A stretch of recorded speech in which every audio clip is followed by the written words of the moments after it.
We're on the bus in Oxford Street in London and we're thinking about Brittlestar. I got in touch with Stephen Duffy back in 2003, and he's from a band called A Lot of Time, and he's written with Steve Page and Bare Naked Ladies, and now writes with Robbie Williams. And anyway, he's been a musical hero of mine for a long time, and I was really excited to get the chance to work with him, and so I mustered up the courage to ask him if that'd be okay, if he'd be interested in helping me write and record this album. And so he said he could probably help out a little bit, and I said, well, that's awesome. How about Thursday? And he said Thursday's no good. And Friday, I said. He said no, Friday's worse than Thursday. I said, well, I'm free on the weekends, and he said, let's just email. Yeah.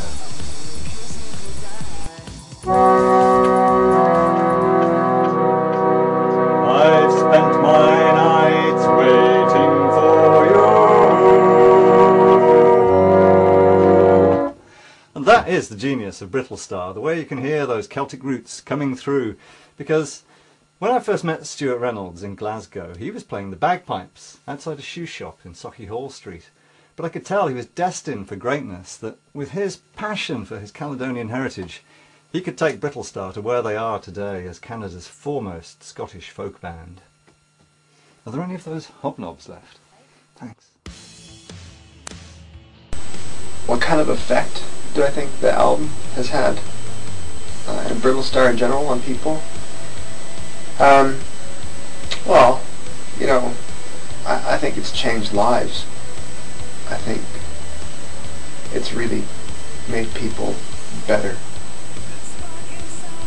Waitress in a cocktail bar, and then I was shot for the Brittlestar front cover. Then Brian Ferry spotted me, and now we're getting married. So if it wasn't for Brittlestar, I would never have met the love of my life, Brian Ferry. This time last week, I was busking across a tube station, and one of my friends played me a Brittlestar track, and it was so amazing. It made me realise that I just can't carry on anymore. I thought, what can I do with my life? And 2 days later, I got offered an office job and became a.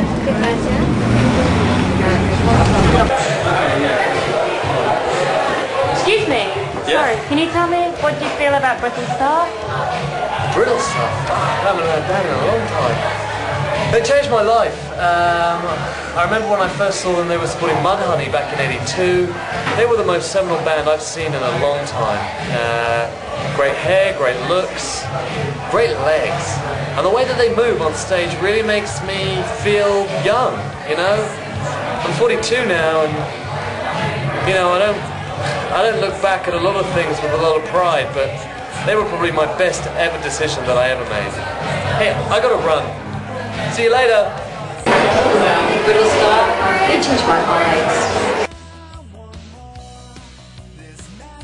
It's manipulated by technology that George Lucas came up with at RLM, and inside him, well, there is the voice of Frank Oz, but inside the bodysuit is Jay Moon.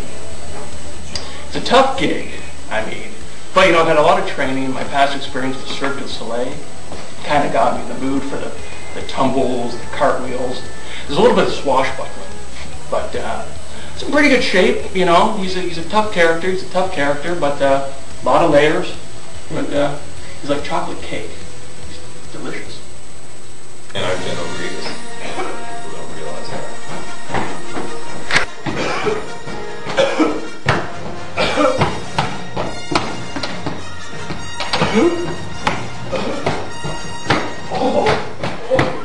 So tell me, what has been the biggest benefit with playing with Brittlestar's live band?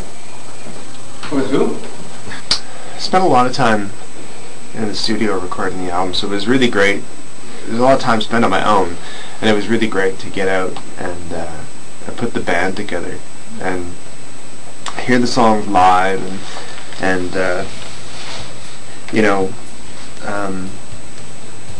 get a real feel for what the songs could be, how they could be received by a crowd and by you know, people at large. Not large people, but people like in general. And I think the experience has been great. I mean, the players are fabulous.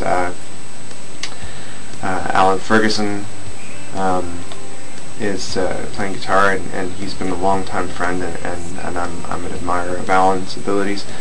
Ryan Tour plays drums. He's totally solid with his hair styles, and his drumming is pretty solid. Starsky Partridge playing keyboards, or Game Boy, I'm not sure, but it sounds pretty cool. And we've been fortunate enough to have some help as well, people like Jay Moon helping out. But it's been great. I mean, everyone gets along really, really well. The experience is really fun. Everyone has a great time. It's totally relaxed atmosphere. Nobody's stressing over anything. No one's getting upset over stuff. So it's been really great. It's been really, really enjoyable.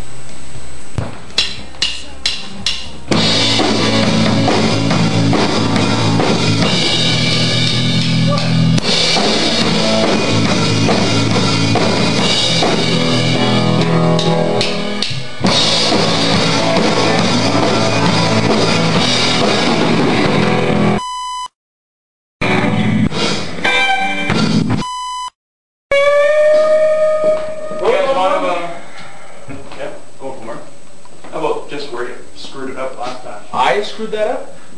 Yeah. I think everybody's looking at you, drummer boy.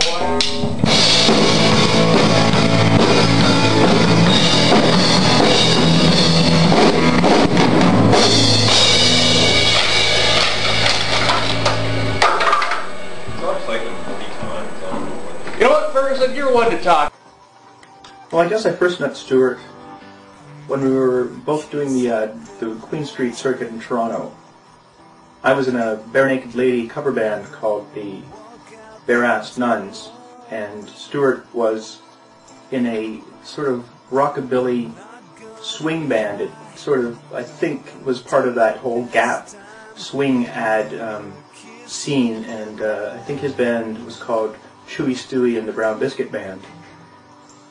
Those early days were hard for both of us. We were struggling to make the ends meet. It was very difficult, very competitive, because there was a lot of really good bands out there, and frankly, our bands really sucked. I had some scars and some good memories from those times, but I could tell that Stuart was going to be something, and I hope that one day he achieves that. Brittlestar changed my life. Do you want to know how? I was lost with direction. I had no idea where I was going to go. And then I saw Brittlestar. I'm the mayor of Stratford today because of Brittlestar. And you can too. Peace out. Work hard. Brittlestar rocks. Is that it? Are you guys okay with this? It's not going to look stupid, is it?